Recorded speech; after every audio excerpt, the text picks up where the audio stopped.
कश्मीर के जंगल में टुनटुनी चिड़िया अपने दो बच्चों के साथ रहती थी। कई महीने पहले उसके पति कालू कौवे की मौत एक बीमारी के कारण हो चुकी थी। कालू कौवा गुब्बारे बेचा करता था।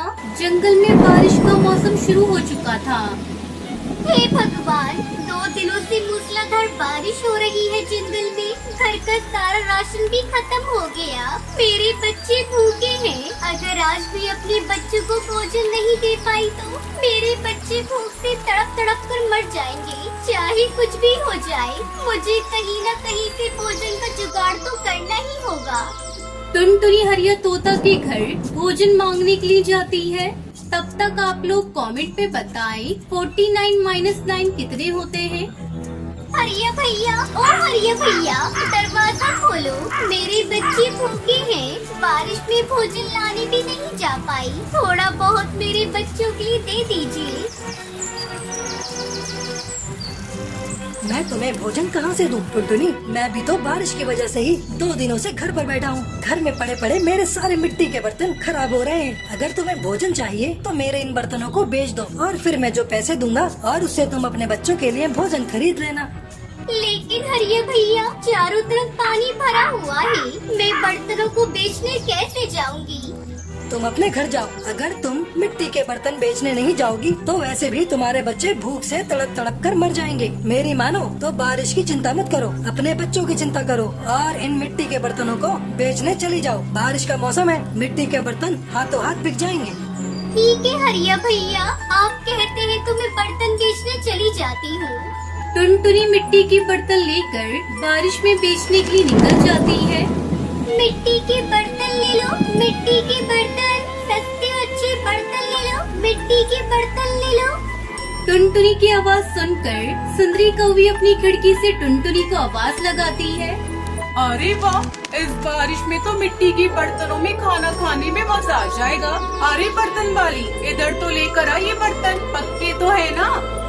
हाँ हाँ बहन जी, ये मिट्टी के बर्तन बहुत ही मजबूत हैं। देख लो खुद ही, बारिश में भी कैसे टिके हैं। आप एक बार खरीद कर तो देखिए। इस बारिश में मिट्टी के बर्तनों में खाना खाने से सेहत बनी रहती है। शाम तक टुनटुनी चिड़िया सारे बर्तन बेच देती है और सारे पैसे ले जाकर हरिया तोता को दे देती है। अरे वाह, तूने तो बहुत ही जल्दी सारे बर्तन बेच दिए। ये लो पैसे और ये 2 मिट्टी के बर्तन भी रख लो। तुम अपने बच्चों को इसमें खाना खिला देना। टुनटुनी पैसे और बर्तन लेकर वहाँ से चली जाती है और रास्ते में से अपने बच्चों के थोड़े भुट्टे के दाने ले लेती है। जब वो घर पहुँचती है तो उसका घर तो वहाँ था ही नहीं। तेज बारिश में उसका घर टूटकर बह चुका था। दोनों बच्चे पास के पेड़ पर बैठकर रो रहे थे। मम्मा, अपना घर बारिश में टूटकर बह गया। बच्चों, तुम लोग सुरक्षित तो हो ना? तुम्हें कहीं चोट तो नहीं लगी? नहीं मम्मा, हमें कहीं चोट नहीं लगी, लेकिन हमारा घर टूट गया।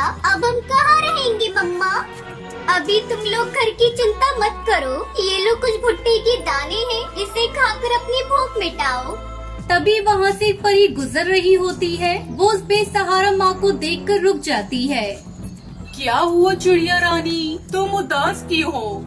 परी माँ, मेरा नाम टुनटुनी है और ये मेरे बच्चे हैं। बारिश में हमारा घर टूट गया है। अब हम बेसहारा हैं, खाने को भी नहीं है। उस बेसहारा माँ की बातें सुनकर परी अपनी जादुई छड़ी से उन्हें जादुई मिट्टी और फल के बीज देती है। टुनटुनी इस जादुई मिट्टी में उन बीजों को दबा देती है। 2 दिनों बाद जब बारिश रुकती है तब वो अगले दिन अपने बच्चों के साथ उस जादुई बीज को जहाँ दबाए थे उसे देखने के लिए जाते हैं तो देखकर आश्चर्यचकित रह जाते हैं। वहाँ पर सभी तरह के फल लगे हुए थे और उसी पेड़ की एक डाल पर मिट्टी के घर भी था। ये देखकर टुनटुनी उसके बच्चे बहुत खुश हो जाते हैं। तभी टुनटुनी की बेटी पिंकी कहती है, मम्मा मम्मा, वो देखो, हमारे इन फलों के पेड़ पे घर भी है। हाँ बेटा, मैं भी देख रही हूँ। चलो पास जाकर देखते हैं। वो खुशी खुशी उस जादुई मिट्टी के घर में रहने लगते हैं। उनके पास अब ना तो भोजन की कमी थी और ना ही रहने की दिक्कत थी। वो सब अपनी जिंदगी हंसी खुशी बिताने लगी।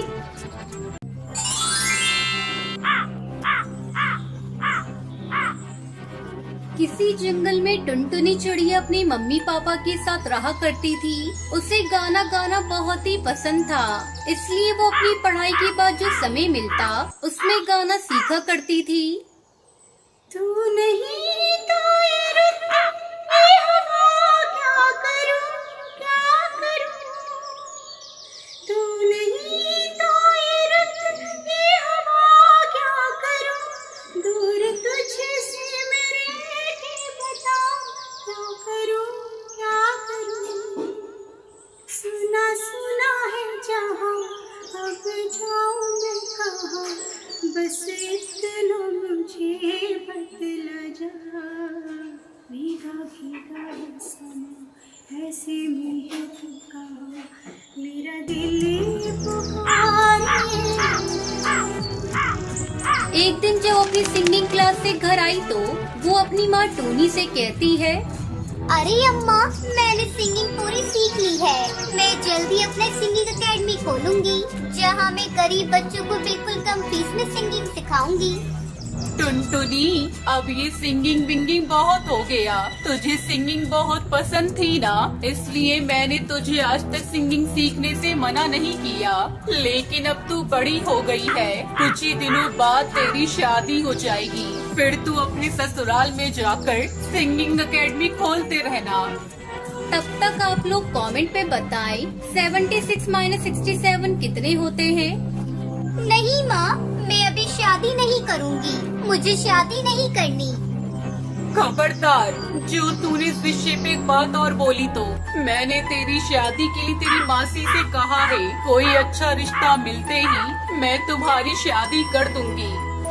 टुनटुनी चुपचाप अपनी माँ की बातों को सुनती रही और कुछ न बोली। जल्दी उसका रिश्ता कालू कौवे से हो जाता है। कालू की शहर में बहुत अच्छी नौकरी थी। एक दिन टुनटुनी अपनी सास के साथ बैठी थी, तभी उसकी सास कहती है, अरे बहू, मैंने सुना है तू शादी के पहले सिंगिंग भी सीखा करती थी।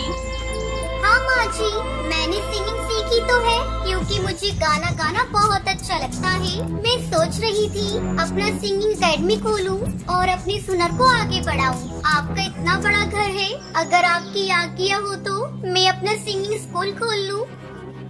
अरे नहीं नहीं बहू, ये तुम क्या कह रही हो, दोबारा ऐसी बात करना भी मत। तुम्हें बहू बना कर लाए इस घर में, गायिका बनाने के लिए नहीं। मेरा बेटा बहुत अच्छा कमाता है, तुम्हें क्या जरूरत है सिंगिंग स्कूल खोलने की। अब उठो और जाकर मेरे लिए जल्दी से कच्ची चाय बना कर लाओ। तुम्हारी बातें सुनकर मेरे सर में दर्द होने लगा। उस दिन के बाद से टुनटुनी ने सिंगिंग एकेडमी के बारे में बात करना ही छोड़ दिया। इस तरह से समय गुजरने लगा। एक दिन टुनटुनी पर मुसीबतों का पहाड़ टूट पड़ा जब कालू को ऑफिस से घर नहीं लौटा। माँ जी, बहुत देर हो गई, अभी तक ये ऑफिस से घर नहीं आए। मेरा जी बहुत घबरा रहा है, कहीं कोई अनहोनी ना हो गई हो इनके साथ। आप जल्दी जाकर पता करके आइए ना माँ जी। बहू, तो बेकार में जरा सी बात पर परेशान हो जाती है। आ जाएगा कालू, कहीं किसी काम में बिजी हो गया होगा, थोड़ा इंतजार कर ले। इस तरह पूरी रात गुजर जाती है पर कालू घर नहीं लौटता। माँ जी, अब तो आपको इन्हें देखने जाना ही होगा। ठीक है बहू, मैं अभी जाती हूँ, तू हौसला रख। सुंदरी कौवी अपने बेटे को ढूंढने के लिए जाती है तो रास्ते में उसे कालू मरा हुआ पड़ा मिलता है। वो रोती बिलखती घर पहुँचती है। अरे बहू, हम बर्बाद हो गए बहू, मेरा बेटा अब दुनिया में नहीं रहा। अब हमारा क्या होगा बहू, एक ही तो घर में कमाने वाला था, ऊपर वाले ने उसे भी हमसे छीन लिया। माँ जी, आप झूठ बोल रही हैं, ऐसा नहीं हो सकता माँ जी, ये सब क्या हो गया। कालू जी आज बहुत खुश थे, वो मुझसे बाहर घुमाने का वादा करके गए थे। पता नहीं हमारी खुशियों को किसकी नजर लग गई। मैं कैसे जीऊंगी, मेरी तो दुनिया ही उजड़ गई। ऐसे ही कई दिन गुजर गए। बहू, अब रोने धोने से कोई फायदा नहीं, भूखे मरने की नौबत आ गई है। एक दिन मैंने तुझे सिंगिंग करने से मना किया था, लेकिन मुझे लगता है अब तुझे घर खर्च चलाने के लिए गायिका बनना पड़ेगा। मैं तो बूढ़ी हो गई, मुझसे तो कोई काम धंधा नहीं होगा। टुनटुनी अपनी सास की बात मानकर सिंगिंग एकेडमी खोल लेती है और बच्चों को सिंगिंग सिखाने लगती है, जिससे उसकी कुछ आमदनी हो जाती है। इसी तरह दोनों सास बहू खुशी खुशी रहने लगती हैं।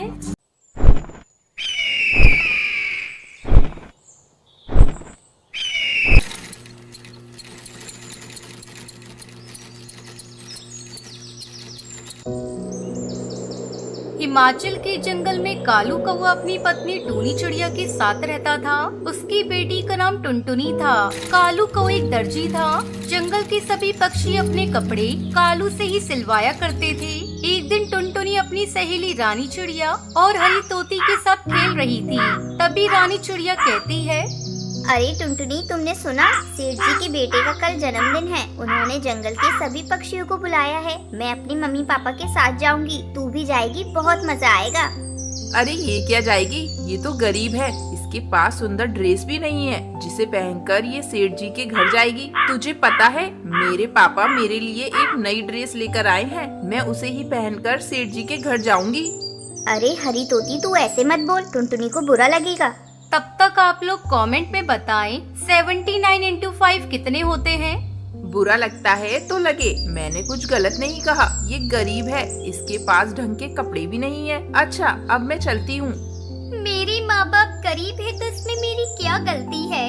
आज से पहले तोती बहन ने कभी मुझसे इस तरह बात नहीं की। पता नहीं आज उसे क्या हो गया। मेरे मम्मी पापा गरीब है तो क्या हुआ, वो मुझसे बहुत प्यार करते हैं।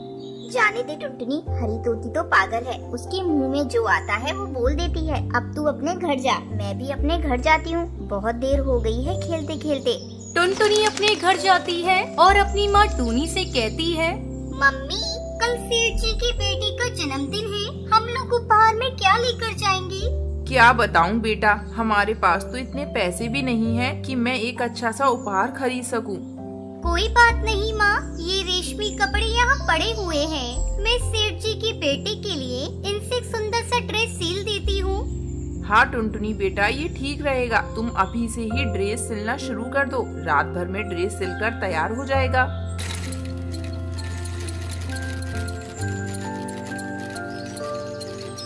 अगले दिन टुनटुनी अपने माँ बाप के साथ सेठ के घर जाती है।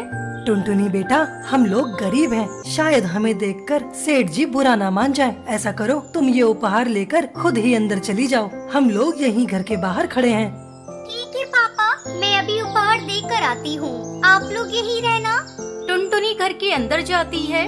अरे बाप रे, यहाँ तो बहुत सारे पक्षी हैं। मैं यहीं दरवाजे के पास खड़ी हो जाती हूँ। जब सेठ जी की बेटी इधर से गुजरेंगे तो मैं उन्हें उपहार दे दूंगी। टुनटुनी को खड़ी खड़ी बहुत देर हो जाती है। अचानक एक पक्षी उसे पकड़कर सेठ के पास ले जाता है। सेठ जी, ये चोर है, चोरी करके भाग रही थी। नहीं नहीं सेठ जी, मैंने कोई चोरी नहीं की। मैं कालू दर्जी की बेटी हूँ। दरवाजे पे खड़ी होकर आपकी बेटी के आने का इंतजार कर रही थी, तभी इन्होंने मुझे पकड़ लिया। मैंने कोई चोरी नहीं की है। तो ये तुम्हारे हाथ में क्या है? सेठ जी, ये मैं आपके बेटे को उपहार में देने के लिए अपने हाथों से सील कर ड्रेस लेकर आई थी। टुनटुनी सेठ को वो ड्रेस देती है। वाह, ये ड्रेस तो बहुत सुंदर है, मैं तुम्हारे माता पिता से मिलना चाहता हूँ। टुनटुनी चिड़िया माता पिता को बुलाकर सेठ के पास लाती है।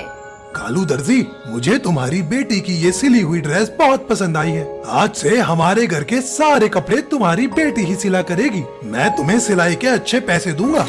इस तरह उनके परिवार को सिलाई के अच्छे पैसे मिलते हैं और उनकी गरीबी दूर हो जाती है और टुनटुनी अपने माँ बाप के साथ खुशी खुशी रहने लगती है।